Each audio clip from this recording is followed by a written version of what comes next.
So the premise of this segment that our producers have come up with, Jay, when to get off the train. Yes. So the idea is like, because, I put this in my love-hate column. I said this about a player that we're actually going to talk about in a little bit here. Basically, I'd much rather jump off the train a year early, or the bandwagon, if you will, whatever you want to call it. I'd much rather jump off a year early than a year too late. So the question is, and you see here by their fancy graphics, they spent all weekend creating that graphic. You can see there that I was expecting something to really hit my ear. By the way, and it says when to get off the train. So the G in get is capitalized, but off, the O and like, it's really weird capitalization, right? Yeah, W in win is capitalized. 2 is lowercase. G in get is capitalized. Off is lowercase. V is lowercase. And then train is capitalized. Like, I feel like that's not grammatically correct. It's but like, at least it's a fancy graphic. It's like Crazy Stupid Love. You know the film where the commas is not and. Yeah, something's weird, Jay. I don't know. Whatever. In fairness, my producers have a high school education. All right, here we go. So when to get off the train? Derrick Henry kicks us off here. Derrick Henry currently going as running back 4 and 5th overall on Yahoo. I'm at running back 4. I'm 7th overall, slightly lower in the overall, but we both have him at running back 4. So I'll just start with you. Last year, he played in 8 regular season games, but missed the rest of the regular season, but did play in the postseason. Yep. Just 62 yards, but still, he was able to come back. January 4th, he's going to turn 29 at the end of the season. You in or out on Derrick Henry? Is he hitting the wall for you, or you got one more year? I'm out. I'm completely out on Derrick Henry, so I think we're going to disagree on this. But here is the thing, and Mike Tanier of Football Outsiders, he wrote a great article on this, but here's my concern with Henry. It's not the injuries, not too worried about that, not even the workload. I think he's as much of an injury risk as anyone else. Right. But here's the problem with his explosiveness. Broken missed tackle percentage. So 2019, 21% of his attempts, he broke a tackle or he made a guy miss. 2020, that was down to 15%. Last year, that was down to 9%. In the neighborhood of guys like Chuba Hubbard and Myles Gaskin, who are not Jonathan Taylor. His explosiveness has dropped off progressively each year. I'm concerned about that. He's going to face more stacked boxes than ever before. He doesn't have A.J. Brown spacing the field for him. It's going to be an uphill battle for Henry. The offensive line is not elite. I also think they're going to be a worse team than last year as well. I don't think they're going to flirt with the 1 seed and get it like they did. So, look, we're at the point where I think that in terms of volume, he's going to get that. That raises his floor. I think he's going to produce. He's going to get all the goal line carries. But look, real life, Derrick Henry barely affects the betting line anymore. He might move at a half point. And in terms of fantasy, I would rather have someone like Alvin Kamara. And even, look, I would rather have Henry over Saquon Barkley, but I think you can make the case for someone who's really high upside like that, who offers more in the passing game. So I'm concerned about Derrick Henry. Prior to going down with injury, Derrick Henry was single-handedly winning people their leagues last year. The fact that he was able to come back, and look, whatever, he got 62 yards against Cincinnati Bengals, really good run defense. I hear everything you're saying. And I'm not going to sit here and argue about his explosiveness that I think a lot of wear and tear, I get it. My pro-Derrick Henry argument doesn't have a ton of stats to it. It's this. Guy's built differently than every other human being on the planet. Literally every other human being on the planet is one way, and then Derrick Henry is just different. He is built different. His DNA is put together in a way that you and I can only dream of. He is going to, you even acknowledge, he will get the volume. He's going to get massive volume. He is, I don't know what the line is on him to lead the league in rushing touchdowns, but I guess it's not like a crazy bet. I would say he's second favorite behind Jonathan Taylor. I would make Derrick Henry the favorite to get the most rushing attempts of anyone this season, neck and neck with Jonathan Taylor, and then it would be a drop-off to Nick Chubb and the rest. So there you go. I mean, so again, he may not be the most efficient. And you're right, maybe we don't see as many like crazy, like he breaks through the line of scrimmage on the 15-yard line of his own and runs 85 yards for a touchdown. King Henry. King Henry, right? We've seen some of that. But I don't know that I agree that the Titans offense will be significantly worse from last year. I get the concerns on A.J. Brown. A.J. Brown's also missed a lot of time. He has. And so they've managed to work through that. The thing that gives me a hope, I think, here for Derrick Henry is I think about last year when Deontay Foreman, I like Deontay Foreman, but Deontay Foreman, like literally a month before he got signed by the Titans, was sitting on his couch hoping for an NFL gig. And he came in there and he was really productive. I think the way that scheme is, and they still have Ryan Tannehill under center. I like Robert Woods more than you do. I don't know. I'm in on Derrick Henry. Again, for me, since 2019, in fantasy points per game, he's the second best running back in fantasy. Christian McCaffrey leads all running backs with 26.5 fantasy points per game. We're all in on McCaffrey at 2. Yep. Some people are taking him at 1. So I don't know. For me, I think just the talent, the volume, and the touchdown opportunity to me makes the argument here over any concerns of like a lack of explosiveness here, because we still think he's pretty good. Again, he's good. He's definitely good, and he does move the line. Not many running backs materially move the line. Henry still does, and. Look, I think the betting market is a lot higher on Ryan Tannehill than everyone else. We would prefer if they were throwing the ball more. Sure. I think Tannehill is really good, but that also helps Henry because Tannehill can move the ball. He still has he's got Robert Woods now. There are other options. Treylon Burks has some upside, so definitely. They added Austin Hooper, who's a nice pass catching tight end, and they're starting to use Henry more in the passing game. So maybe they get more creative there, like because they don't want upside comes from. Right. Yep. So the premise is like basically, are you bailing on Derrick Henry this year? Is it time to get off the train? For me, no. I think one more year at least with Derrick Henry as an elite RB1. Okay. Let's move to Travis Kelce, who turns 33 in 6 weeks. Are you concerned at all about Mr. Kelsey? I'm not. Again, another guy that sort of seems to be built different. Like I sort of feel like with most players in the NFL, sometimes they just immediately hit a wall. But most players, you see a gradual decline. Brian Roethlisberger is a perfect example of that. Like he was elite, and then he was good, and then it was like okay, and then it was just like, oh man. You know what I mean? Like it just like there's a downward trajectory, but it's slow. Last year, to me, Travis Kelce still was the elite at the position. He still had a monster year last year. He was the second best tight end in fantasy last year. He was second on a points per game basis. And now with Tyreek Hill gone, I think I haven't tight end 2 this year, but you could make an argument that among all tight ends that he leads the NFL in receptions, assuming health. He leads the NFL in receptions this year because Mahomes is going to be looking for him, obviously on third down quite a bit. 100 or more targets in 7 straight years. Yep. Second longest streak among all tight ends and wide receivers. Mike Evans has 8 straight seasons. But I think he's about as sure a thing in fantasy as you can get in terms of a high floor because his context gives him that high floor. You've got Patrick Mahomes as your quarterback, Andy Reid calling plays, a really good offensive line.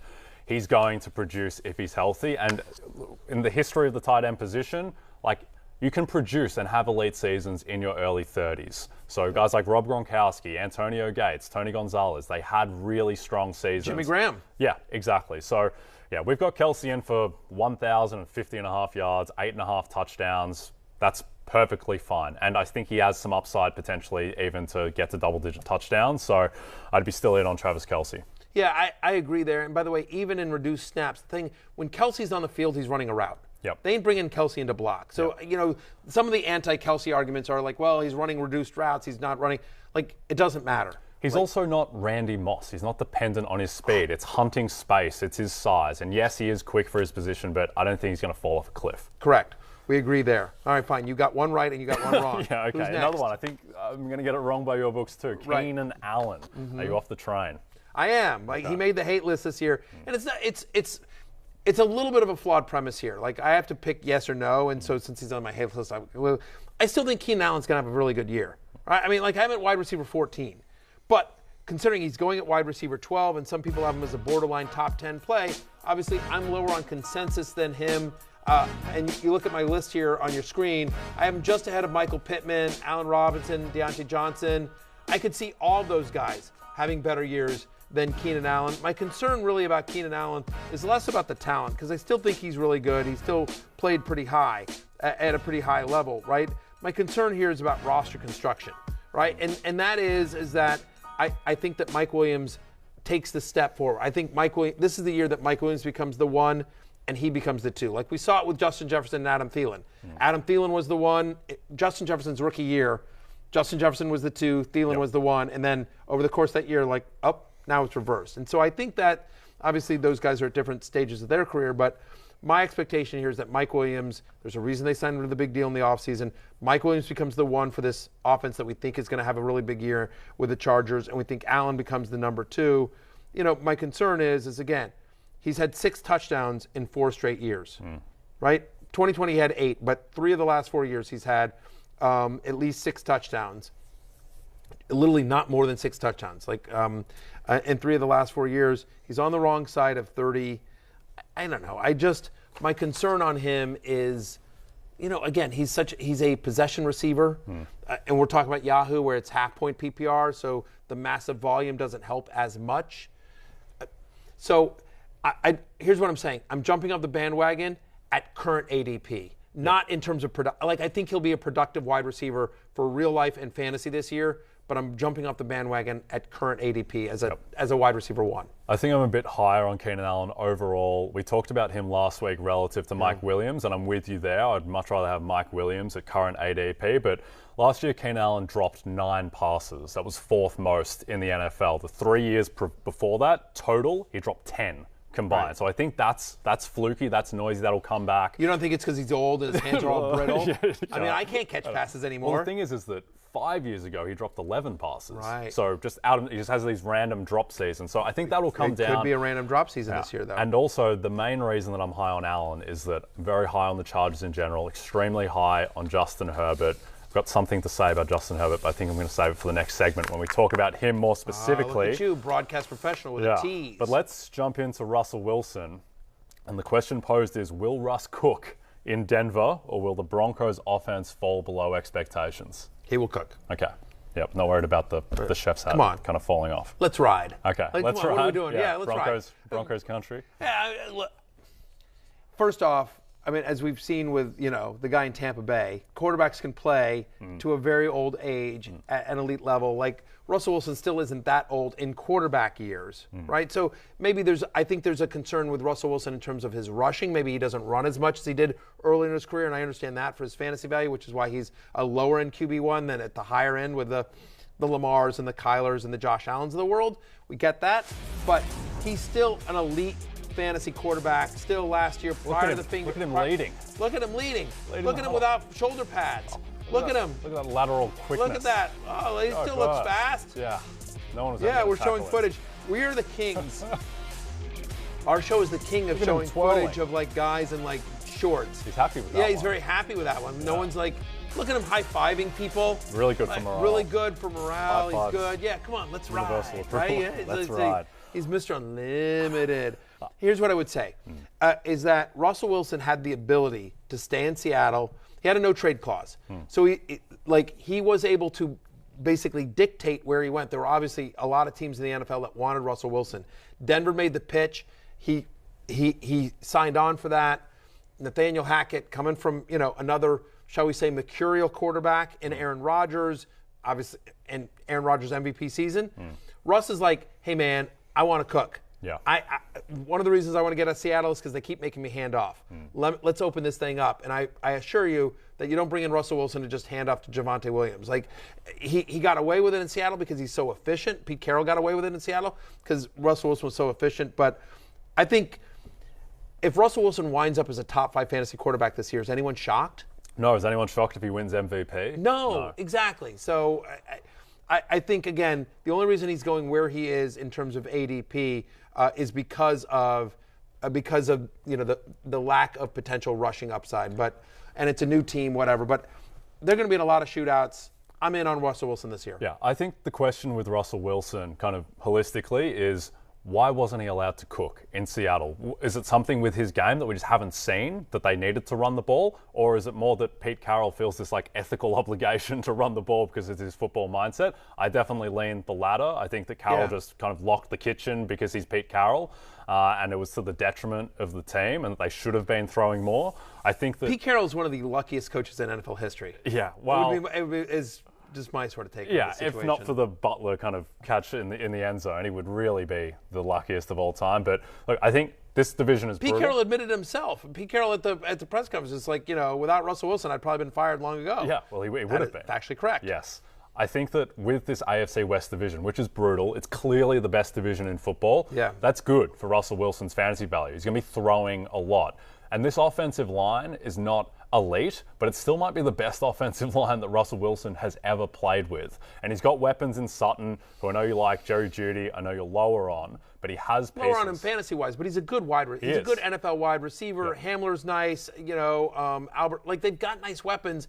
And it's also, by the way, it's not going to be a one-dimensional offense. Yep. Between Javonte Williams and Melvin Gordon, they're going to be able to run the ball. They're going to be able to set up play action. Like, I think it's going to be really interesting to see how Denver plays football this year, but I'm in on Russell Wilson. Yep. And the other thing to be a little bit concerned about is he wasn't that good last year. In the same way that like Lamar Jackson wasn't that efficient. Now, I would just write those off as kind of weird seasons for both of them, and I fully expect both will turn it around. But it is just another little thing to be worried about, that maybe Russell Wilson, who is starting seasons as a top 3-4 favorite for MVP, maybe he's not in that tier anymore with Mahomes, with Brady, with Rodgers. I think he can still get there, but it's still just one thing to watch, I think. Yeah, which is one of the reasons why, by the way, he's going outside the top 7 or 8 among quarterbacks, not inside the top 5. But I think if you left your fantasy draft, if you waited on quarterback and you left your fantasy draft with Russell Wilson as your quarterback, I think you're doing just fine.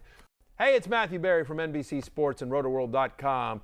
Just want to thank you so much for watching what you just watched, or at least being too lazy to click out of it after the autoplay just kept it going. So either way, thank you so much for just letting it scroll by your screen. And now I'd like to ask you respectfully, please subscribe to the NFL on NBC YouTube channel for the latest NFL news, fantasy headlines from RotoWorld, and betting analysis from NBC Sports Edge.